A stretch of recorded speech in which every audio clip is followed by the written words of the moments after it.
Okay, so we're talking about Grassmannians. Last time at the end of the lecture, I told you we were going to now see the Grassmannian as a projective variety. So that's what we're going to work on now. In order to do this, we need this kind of linear algebra lemma. So let's look at this lemma here. Um, so we're going to fix an omega in the alternating tensor product of Kn. Okay, and of course we need k less than n, and then we're going to consider the map. This is a k-linear map f that maps our vector space Kn to wedge k plus 1 of Kn. And what is the map? The map is just to take any vector v and map it to v wedge with omega. All right, so you just wedge on an extra thing. All right, that's the hypothesis. What's the conclusion? Then the rank of this map F, it's a linear map, so it has a rank, a map of finite dimensional vector spaces, is greater than or equal to n minus k. With equality, if and only if omega is equal to sort of a simple tensor like this for some vectors in Kn. And let me remind you that not every element of this wedge K can be written like this, right? That's kind of a special thing, and that's the point of this lemma, is to tell us which things can be written as just a wedge of K vectors rather than a sum of wedges, right? Okay, in fact, let's do an example that I think will hopefully help clarify this a little bit. So let's let K equal 2 and n equals 4. So four-dimensional vector space, and we're taking the wedge 2 of it. And let's let A be the vector like this. Yeah, let me have K for be equal to the span of E1, E2, E3, E4. So we'll pick a basis here. And let's have A be a vector in K4 that's given in this basis by, let's call it A1, E1 plus A2, E2 plus A3, E3 plus A4, E4 like this. Okay, and then we'll pick some omega in the wedge 2, and let's pick it to be E1, E2 like this, and let's look at this map and see what this theorem is saying. All right, so what is f of A? All right, so what does the map say? It says we just take this A and you wedge on, you take this A and wedge it onto the omega like this, right? All right, so let's think of what that is. First off, we're going to have this term here, A1, E1, and wedge that onto W. You have a repeated E1, so that's going to be 0. Then we'll have A2, E2 right here. That'll have a repeated E2, so that's going to be nothing. Let's look at this term. This one will be non-zero, so we'll have A3 times E3 wedge, E1 wedge, E2, and then finally we'll have A4, E4 wedge, E1 wedge, E2. Let's rewrite this into kind of the more standard basis where the e's are sorted. How many transpositions does it take to put these in order? Well, I think you need 2 transpositions to get those in order so the sign does not change. And same thing here, we need to move this one here and then move this one here. So if there was an odd number of transpositions, we'd have to change the sign. All right, okay, this is the standard basis. So there we go. All right, so what is the rank of F? Well, you can see here exactly what the image is. The image is just the space of all well, the image is clearly two-dimensional is what I'm trying to say, right? Because here's a basis vector, here's a basis vector, and you get all possible combinations of those two basis vectors. So the rank of f is clearly 2. That is in accordance with the lemma, right? The lemma says that the rank is at least n minus k, which is 2, so the rank is at least 2, and it's equal to 2 in this case because w was a simple tensor like this, right? Equality if it's a simple tensor. Or I guess omega. We'll call it omega or w. All right, so let's do an example where we don't have equality. So let's leave everything the same except for let's change our omega to now be E1 wedge E2 plus E3 wedge E4. Okay, just because you write something as a sum of two things doesn't mean it can't be written as one simple tensor, but in this case it can't. And the lemma will tell us that in just a moment. So let's compute f of a. Well, first off, you get the same thing from here as we got before. So we can just copy that down. E1, E2, wedge E4. But then we're going to get some more terms from this here. So let's see what that is. So we'll have A1, E1, wedge E3, wedge E4. That's coming from this term up here. Then we'll have a A2, E2, wedge E3, wedge E4. That's coming from this term right there.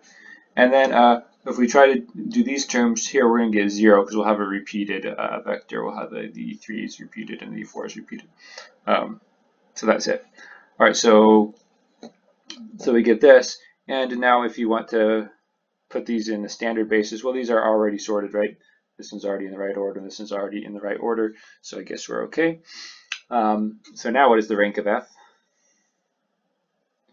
It looks like it's 4 because we have arbitrary linear combinations of these 4, 1, 2, 3, 4, these 4 basis elements.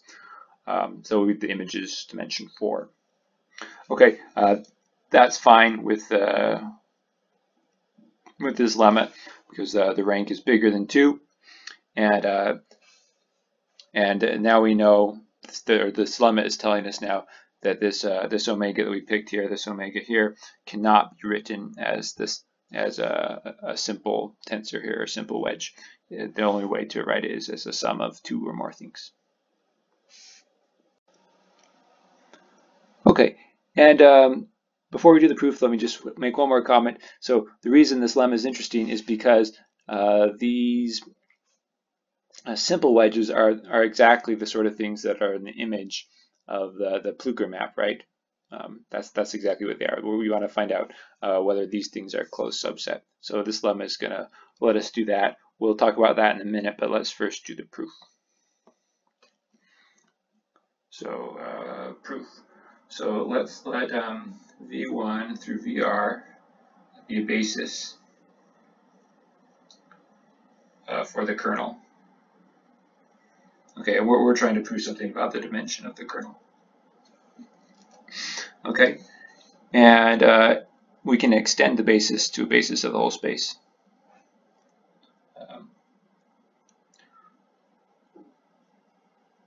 So just add in some extra vectors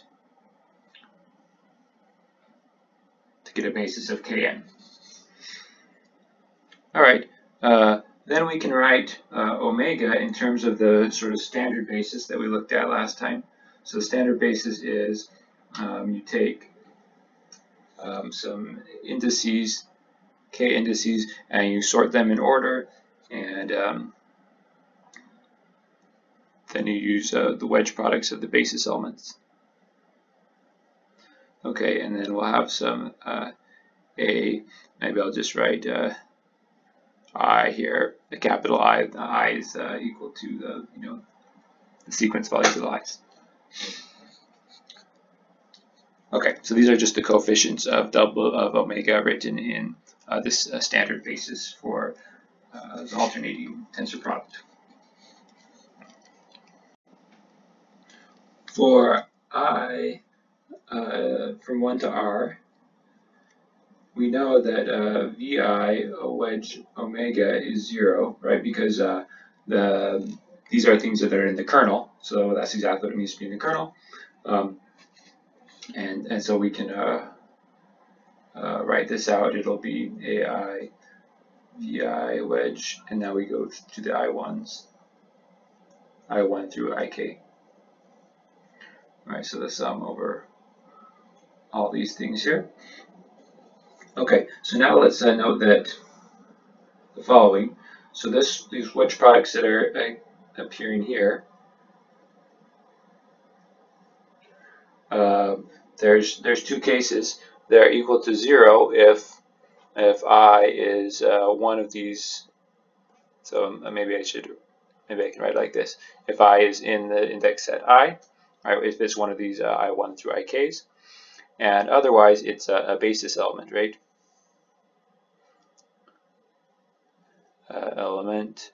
Okay, well up to a factor of -1, right?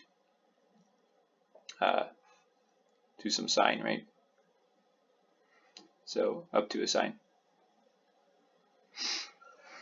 because you can just sort them out and introduce the sign they need. Okay, what does this tell us? This tells us that the AI must be 0, right? Because if you have a linear combination of basis elements equals 0, that means all the coefficients have to be 0. At least in the case when so the second case was in when I was not in I. So AI equals 0 for any I not in I. That's what we get. All right, now this works for any I, any little I. So that means that AI equals 0 unless 1 through R is contained in I. Right, because if there was one of these 1 through R's that was not in I, then you could, one of these 1 through R's that's not in I, then you could just apply this step and get that the coefficient was 0. All right, so now we get a first part of this lemma. This tells us that that R has to be less than or equal to K, because we know that, so we know omega is not equal to 0, so AI are not all 0. And maybe I forgot to say that. Obviously, this lemma is not true if omega is 0. So this needs to be an omega not equal to 0. Not equal to 0. Okay, so omega is not equal to 0. So not all of these coefficients AI are 0. That means that you must have some case where 1 through R is contained in I. The size of I is equal to K. So that means R has to be less than or equal to K. Okay, and okay, so the rank of F, the rank of F will be equal to the dimension of the space minus the dimension of the kernel. Okay, but then by this here, this is bigger than or equal to n minus k, which is what we wanted. And furthermore, if they're equal, if R equals K, so that we get equality up here, then the only non-zero AI is where I equals 1 through R, right? Because you have to have 1 through R contained in I, and if I is only the size of R, it has to be equal. Okay, and so in that case, then omega is just equal v1 wedge up to vr times the coefficient, right?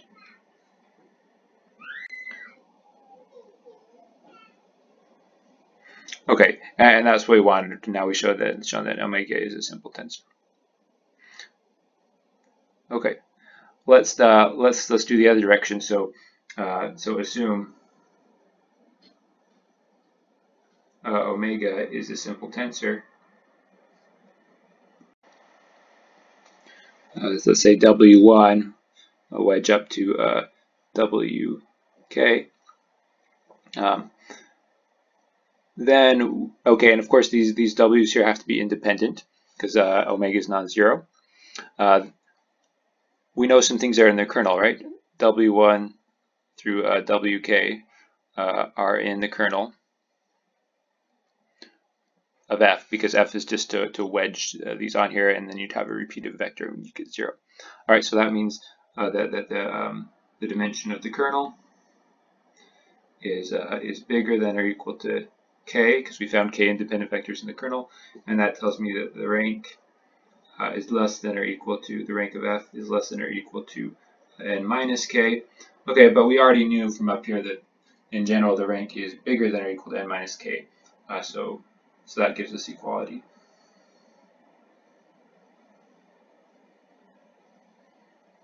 All right, so I think we've proved the lemma, right? So we showed that, let's go back up to the statement to make sure. We proved that the rank is bigger than or equal to n minus k in general, and then equality, if you have equality, then it's got to be a simple tensor up to a scalar. You can absorb that into one of the v's, that's fine. And then the second part was if omega was a simple tensor, then we have equality. So we did all that. Okay, let's go back down here. All right, we're ready for our corollary. This is the big result we were shooting for in this chapter. So Grassmannian Kn is a projective variety.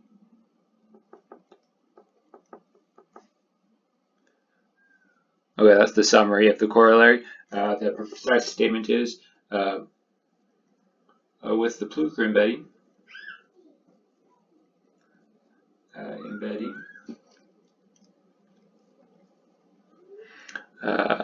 the Grassmannian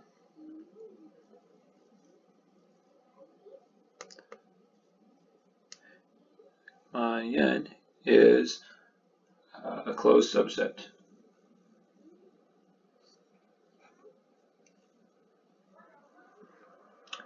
of P and choose K minus 1. All right, there's the statement. So let's do the proof, but first let's kind of review what the Plücker embedding is, because we'll need it in the proof. So let's name it P for Plücker, because we're using F for something else. So we'll have a GRKN mapping to P and choose K minus 1. Okay, and what does it do? It takes a span of V1 through Vk. So remember, a Grassmannian Kn means the k-dimensional subspaces of an n-dimensional vector space. So any space like that can be represented by the span of k independent vectors. And we'll map this to V1 wedge up to Vk. And I'm thinking of this projective space here as the one-dimensional subspaces of wedge k of Kn, where this Kn here is the same as the n-dimensional vector space over here. Okay, so you take the span here to the wedge of all these, and last time we talked about why that's a well-defined map. It doesn't depend on the basis that you chose. Okay, so what we're interested in now is to understand the image of P. All right, so let's look at an arbitrary omega in the image of this Plücker map. Okay, you can see something's an image exactly when it can be written as a V1 through Vk for some independent V1 through Vk. All right, that's just by the description of the map. All right, but that's exactly what our previous lemma was about. So this is the same as having the map let me call it F subscript omega that maps Kn to the wedge k plus 1 of kn by taking a vector A and mapping it to a wedge omega. This map has rank. Okay, what does the lemma say? The lemma says that it had to have rank, in this case it would have rank exactly n minus k. I'm going to write the condition though as less than or equal to n minus k because we already know that in general, because of the lemma, that has rank greater than or equal to. So if it has less than or equal to, then it's actually equal. But let's write it like that because I want to say that this condition is equivalent to all n minus k plus 1 by n minus k plus 1 minors of f omega vanish.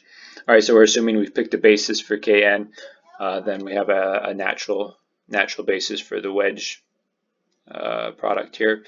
So we can write f omega as a matrix, and then we can just check that a bunch of minors vanish, and that will tell me if the rank is smaller than n minus k.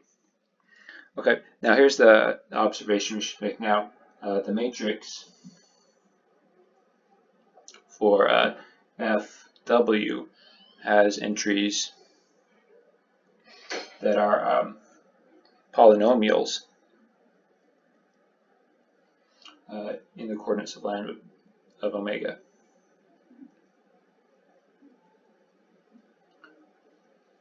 Okay, so what do I mean by that? Let's go back up to our example just to think about it for a minute. So remember we were computing these examples here. What if I kind of changed this and added some extra things, maybe like a C right there and a D there? How would that change the map here? Well, then I'd have to put maybe a C here and a C here and a D here and a D here.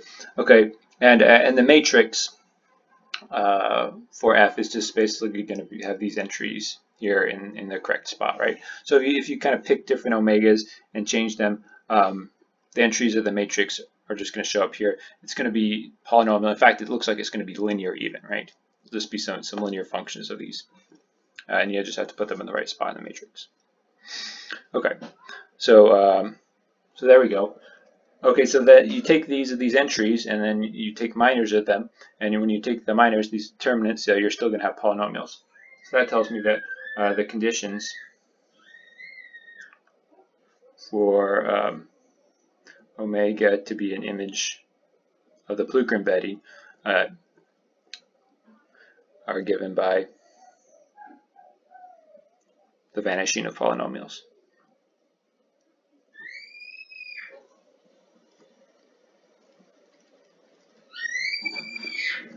Polynomials in the coordinates of omega. All right, so that's exactly what we want. Now we know that the image of the Plücker embedding is a Zurich closed subset.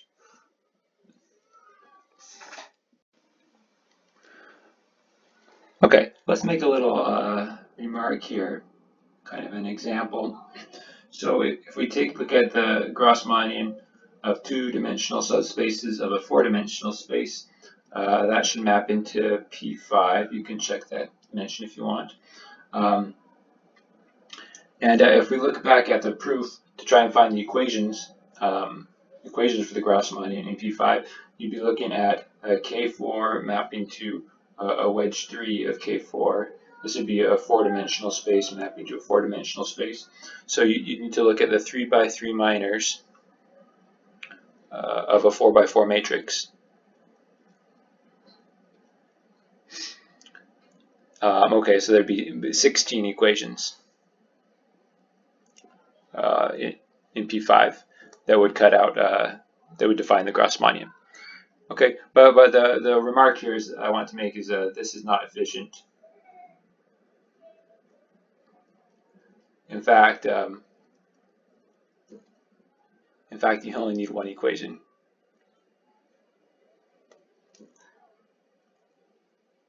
I think I assigned, or I'm about to assign this as an exercise to find that there's actually one equation that cuts out the Grassmannian 2,4 out of P5. Okay, so this proof here is not very good for computation probably, but it's the easiest way to find the equations for all the Grassmannians all at once. Let me ask you now a question that we'll answer, and that will be about the last thing in this chapter. What is the dimension of the Grassmannian of a k-dimensional subspaces of an n-dimensional space? Okay, let me give you first kind of an intuitive answer, and then we'll kind of make it more precise. But the intuitive answer won't be too far off of the real answer. Okay, so we can think of a point of the Grassmannian as being represented by, say, a matrix. So the row space. So this is a point of the Grassmannian of a k by n matrix. Right, just take the span of the rows, and that will give you some subspace of an n-dimensional space. Okay, now what can you do with the matrix? Now we can row reduce it, and assuming it's kind of a generic matrix, we could row reduce, and what would we get? We'd get something like an identity matrix here. 0, 0, 0, 1, and then here we'd get some. I'm just going to write little dots here. These are little stars that mean anything, right? So we get something of this form, an identity matrix here, and then some stars here that could be any numbers. Okay, now what are the possibilities for these numbers? Well, they can be basically anything, and for any different choices, you'll get different things. All right, so, and how many of these do we have? Well, we have, let's see, there's k this way, and there's, I guess there's k here, so that means there's n minus k here. So we have sort of an n minus k times k free parameters represented by these little dots, and in fact, this is the dimension of the Grassmannian. So this is equal to the dimension of Grassmannian Kn, and even more than that, you kind of see that we found an open subset of GKN isomorphic to an affine space, right? There's no relations between on these little stars in this matrix. They can be whatever they want. There's no special relations, so they really form an affine space. Okay, so let's try and make this precise. In fact, we'll find a whole affine open cover of the Grassmannians. It's covered by affine spaces like this. So let me now remind you of sort of an alternate way to think about the Plucker embedding. It's actually not that different, but if we take a P applied to the row space of M. Right, so I'm thinking of the row space of M as a point of the Grassmannian, and P is the Plucker embedding. What is that equal to? Well, you just take the maximal minors of M and consider that as a point in P n choose k minus 1. Right, so there's n choose k maximal minors, so you just take all of them and put them in some order and consider that as a point in P n minus k minus 1, or P n choose k minus 1, and that is exactly the Plucker map. All right, let's look at U0 inside of this projective space. And in U0 is the point, or is the open subset where the maximal minor of corresponding to the first k coordinates is not 0. Okay, I mean you pick some of these coordinates. Each of these coordinates corresponds to some minor. So the coordinate that corresponds to the minor 1 through k, we're going to say that one's not 0, and that will give us an open subset U0 of the projective space. All right. Let's now define a map from an affine space to U0, and an affine space we're using is A n minus k times k, which we're thinking of as being matrices with k rows and n minus k columns. That's exactly what we were looking at before. So clearly this matrix space you can think of as an affine space, right? Just the coordinates, the entries of the matrix with no relations between them. And what is the map that I'm going to use? I actually want to take a map from, we have it be a map from U0 intersect the Grassmannian. Right, thinking of the Grassmannian as embedded in the projective space via the Pluker embedding. Okay, and the map is just going to be, let me write it like this, C maps to I, C. So this makes you, or maybe I'd rather say the row space, thinking of this as a point in the Grassmannian. So the row space of this matrix. All right, so clearly this is a point of the Grassmannian. It's also a point of U0 because the first minor, right, the minor 1 through k is non-zero because it's the determinant of the identity matrix. All right, so that makes sense. And the next thing I want to check is whether this is a bijection, right?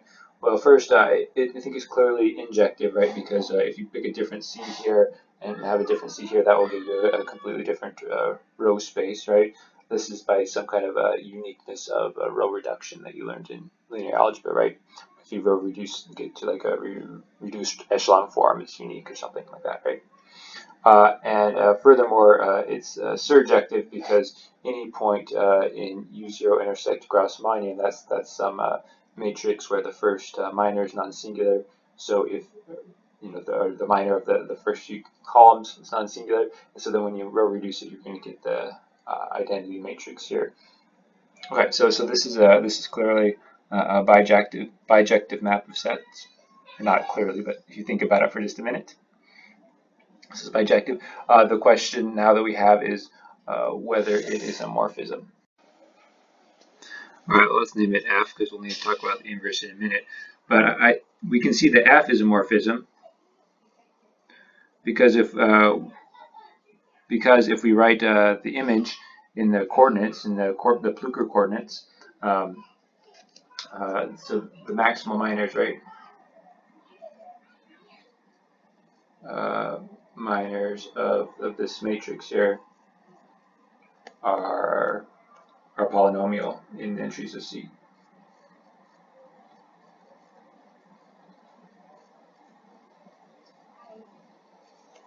Right? Now we have to worry about F inverse. F inverse is a morphism.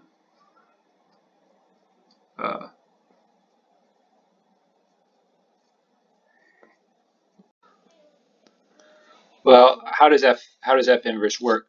Well, F inverse applied to say the row space of A B, where A is a k by k matrix.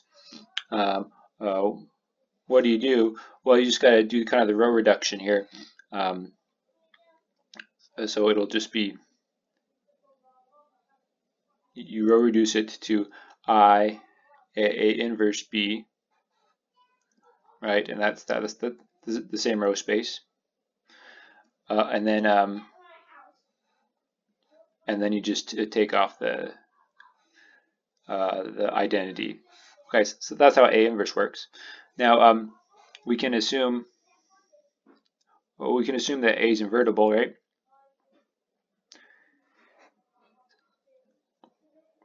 That's the condition on U0, and and then we can pick affine coordinates.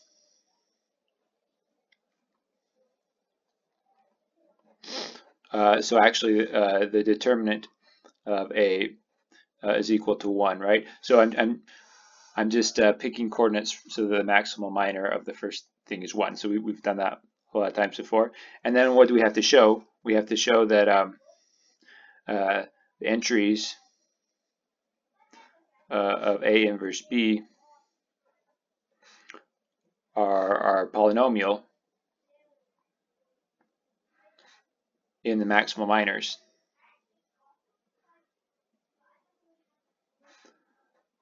of this matrix that we started with, A, B. That would show that F inverse is a morphism. Okay, so how can you do that? Well, this is known as Cramer's rule. So maybe you remember this from linear algebra. All right, so this is how it would look in this case. So it says if you want to compute A inverse B and look at the, let's say, the ij entry, then what you have to do is you take the determinant of, for lack of a better notation, let me just call it I bracket ij, that determinant divided by the determinant of A, where aij means replace the ith column of A with the jth column of B. All right, so you can think about why this is the same thing as the Cramer's rule that maybe you learned in linear algebra. It's just a slight generalization. And okay, and we assume the determinant of A is 1, and also you notice that this aij here, the determinant of a bracket aij, is exactly one of the minors of this thing here. So that is exactly what we want. Okay, so here's what we proved. So proposition. So Grassmannian Kn is irreducible of dimension k times n minus k. Maybe I won't write anything for the proof, but we've just proved that it has an open cover by affine varieties, not affine varieties, but affine spaces even. It's even nicer than that. Okay, I mean we did it for a special case where the maximum minor 1 through k is not 0, but of course the same thing works if you pick any other minor. You get the same thing, and that should cover everything, right? At least one of the minors has to be non-zero or it won't be full rank. Right? Okay, so this covers all of the Grassmannian, and the intersections are non-empty, so that shows that it's irreducible, and we know the dimension. Just one more remark. We can get, using these sort of ideas, a stratification of the Grassmannian, which is maybe kind of a different way to think about it compared to the Plücker embedding. So we can look at, for example, let's just do G2, 4. There's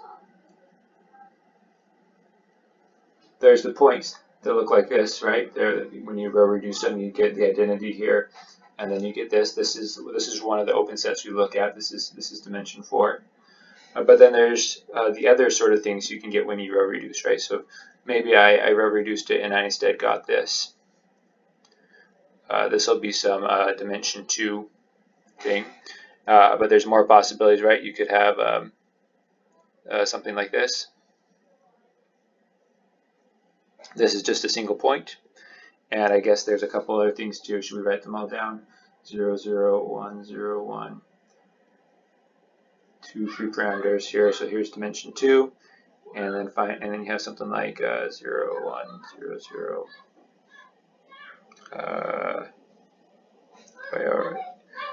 I already did that one.